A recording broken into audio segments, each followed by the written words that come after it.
ما ينفعش يعدي شم النسيم من غير ما نعمل المنجقونة البورسعيدي. هنعملها بالطريقة الأصلية، وعجينة غنية، وكمان هشة وطرية وقطنية، وزي ما بيقول الكتاب حاجة كده تحفة جدا. هتعمليها وتعتمديها عندك كل سنة في شم النسيم، ان شاء الله الطريقة تعجبك جدا جدا. وهتعمليها كمان في اي وقت، مش شرط شم النسيم. تعالوا بينا نسمي بسم الله ونصلي على الرسول وندخل في وصفتنا على طول. معايا كيلو من الدقيق، حطيت عليه معلقتين كبار من الخميرة الفورية، ومعلقتين كبار لبن بودر وممكن تستغني عنه، معلقة صغيرة بيكنج بودر، وكوباية من السكر الحبيبات أو سكر بودرة المتوفر عندك، وربع معلقة صغيرة من الملح. هقلب كل المكونات الجافة دي مع بعضها كويس. بعد كده عملت فتحة كده، وبعدين معايا 2 بيضة. هبدأ اللي انا احطهم بالشكل ده. البيض معايا بيض كامل، يعني بيضتين كاملين. هحط عليهم كيسين من الفانيليا، وهحط كمان معلقة صغيرة من الخل. بعد كده هبدأ اللي انا افك البيض كويس جدا قبل ما اقلبه في الدقيق. بعد كده هقلبه بقى مع الدقيق كويس. بعد كده نبدأ نلم العجينة بتاعتنا. هنلم العجينة بلبن. انا كان متوفر عندي شرش اللي هو بتاع الجبنة. هبدأ اللي انا الم بيه العجينة، بيخلي المعجنات طرية وحلوة جدا، فقلت استغله بدل ما اعمل بلبن. تمام. طبعا الشرش مش موجود عندك، هتستعملي اللبن. يبقى اللبن بتاعك دافي تعجني بيه. ممكن تعملي لبن ومية، ولو مش متوفر عندك تقدري اللي انت تعجني بمية. فالمتاح عندك والمتوفر عندك تقدري اللي انت تستعملي بيه. الكوباية اللي انا بعمل بيها اللي كان فيها الشرش ده مقدارها 250 جرام. فانا اخدت منها كوباية ونص للعجينة للكيلو الدقيق. والعجينة بتاعتنا عجينة طرية وبتلزق. علشان تديكي نتيجة حلوة بتفضلي تعجني فيها كده حوالي 10 دقايق عشان تديكي نتيجة حلوة. بعد ما بتخلصي عجن بتحطي عليها نص كوباية من الزبدة، او حوالي 4 معالق كبار من الزبدة. تمام. تفضلي بقى تقلبي فيها كده وتعجني. وانت بتعجني فيها هتلاقي العجينة بتاعك معاكي بتتقطع. اشتغلي عادي جدا ومفيش اي مشكلة لحد ما هتلم معاكي تاني وتبقى زي الفل. بعد كده مسحت العجينة بعد ما لميتها بمسحة زيت كده، وغطيتها باسترتش وفوطة، وهسيبها لحد ما تخمر معايا. بعد ما تخمر هيبقى شكلها كده. هنبدأ بقى نلم العجينة بتاعتنا ونشتغل فيها. شايفين العجينة طرية قد ايه؟ العجينة اما تكون معاكي طرية هتديكي نتيجة حلوة زي ما قلنا، يعني طرية وبتلزق شوية كده بسيط. تمام. هقسم بقى العجينة بتاعتي على 2. هاخد نصها المها كده وارجعها البولة تاني واغطيها علشان العجينة ما تنشفش مني.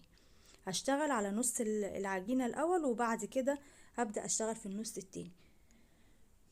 فردتها بالشكل ده زي ما انتوا شايفين، وبعد كده جبت السكينة او هتجيبي قطعة العجين وتبدأي اللي انت تقطعيها بالشكل ده. وخلي حجمها كله قد بعضه علشان تبقى في الاخر زي بعضها. ممكن اللي انت تكوريها على طول من البداية وما تقطعيش كده.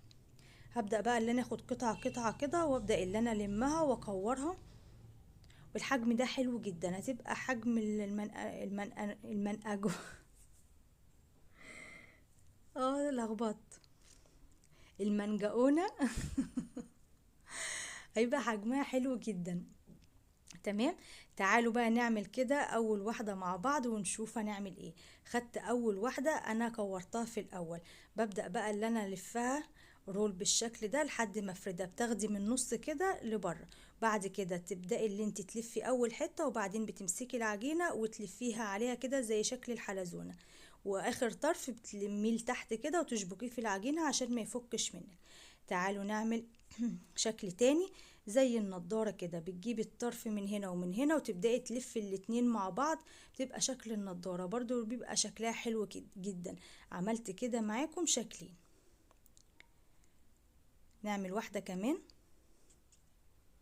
بتجيبي الطرف كده من هنا ومن هنا وتلميهم مع بعض بتبقى شكلها تحفة جدا. تعالوا نعمل بقى شكل كمان. جبت كده كورة، فردتها شوية وبعدين قسمتها على 3. هنعمل مع بعض شكل الضفيرة. طبعا الرخامة ما بتبقاش مدهونة ولا دقيق ولا زيت ولا اي حاجة. تبدأي بقى اللي انت تلمي الاطراف كده وبعدين تضفريها زي ما بتضفري لبنوتك شعرها بالظبط، ما بتاخدش وقت خالص. وفي الاخر بقى بتلمي الطرف كده علشان ما يفكش منك. شايفين شكلها تحفة جدا. هعمل برضو ضفيرة، بس الضفيرة دي هنعمل فيها حاجة في الاخر. يبقى كده ده الشكل الرابع معانا. بعد ما بتعملي الضفيرة بتجيبي الاطراف وتلميها على بعضها كده دايرة، بتبقى شكلها برضو تحفة جدا بعد التسوية.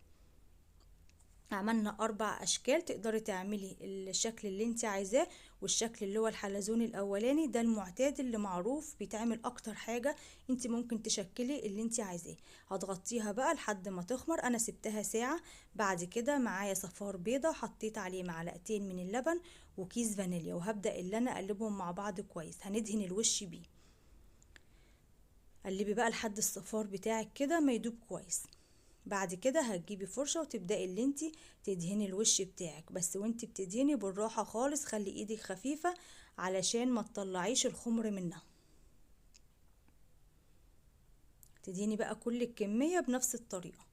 انا هعمل الصاج ده والصاج التاني، اما اجي ادخله الفرن هبقى ادهنه قبلها. اهم حاجة ما تسيبوش مكشوف علشان الوش ما ينشفش منك. شايفين شكلها حلو ازاي؟ وكبرت كمان معانا، ولما تتخبز معانا هتلاقيها حجم الواحدة كبيرة وحلوة. بعد كده معايا سكر حبيبات، الحبيبات اللي هي الكبيرة، اللي هو سكر التموين، بيبقى خشن شوية عن السكر التاني. هتجيبيه وتقدري بقى اللي انت تحطي على الوش كده برضه بيبقى شكله والطعم كمان بيبقى حلو جدا. انا هعمل شوية وشوية، يعني شيء احط عليه سكر وشيء هسيبه سادة كده مش هحط عليه سكر. في الوقت ده مشغله الفرن علشان يسخن، بحطه على الشبكة في النص وعلى اعلى درجة حرارة لحد ما بتاخد معايا لون بالشكل ده وبتستوي، وببدأ اللي انا اطلعها. ما بشغلش الشواية خالص، هو بشغل من تحت بس. اول ما بتطلع بتبقي مجهزة معلقة زبدة مسيحاها، وتبدأي بالفرشة كده اللي انت تدهنيها، بتديها لمعة وطعم حلو جدا. عايزة اقول لكم ان ريحتها قلب الدنيا، ريحتها تحفة. حتى العجينة نفسها وانت بتعجنيها كانت ريحتها حلوة جدا. شايفين ادتها لمعة ازاي؟ بعد كده بتغطيها بكيسة وعليها فوطة وتسيبيها 10 دقايق علشان ترد معاكي وتضرى تاني، لانها زي اي معجنات بتعمليها بتطلع ناشفة، لما بتغطيها بترد معاكي وبتطرى وبتبقى زي الفل. بعد ما عدى عليها 10 دقايق ما شاء الله، شايفين طرية قد ايه؟ حاجة كده تحفة جدا. شايفين الطراوة بتاعتها؟ الله اكبر عليها، طرية وهشة وقطنية وحاجة كده تحفة جدا. شايفين بقى؟ انا بجيب لكم كده كل واحده من الاشكال اللي احنا عملناها، الحلزونيه واللي شكل النضاره والضفيره، وكلهم احلى من بعض بصراحه. هتقدميها بقى بالطريقة اللي انت عايزاها. تحتفظي بيها ازاي؟ بعد ما بتبرد معاكي بتحطيها في اكياس وتحطيها في الفريزر. وقت ما تحبي اللي انت تطلعيها هتطلعيها على الرخامة شوية، هتفك وتاكليها وتبقى زي الفل. عايزة تسخنيها تحطها في الفرن او الميكروويف هتبقى معاكي تحفة جدا. مش محتاجة اصلا، هي اما بتفك اصلا من السقعية بتاعتها بتبقى تحفة جدا. وعملنا مع بعض 4 اشكال احلى من بعض. جربوها. المنجقونة البورسعيدية حلوة جدا وهتعجبكم الطريقة.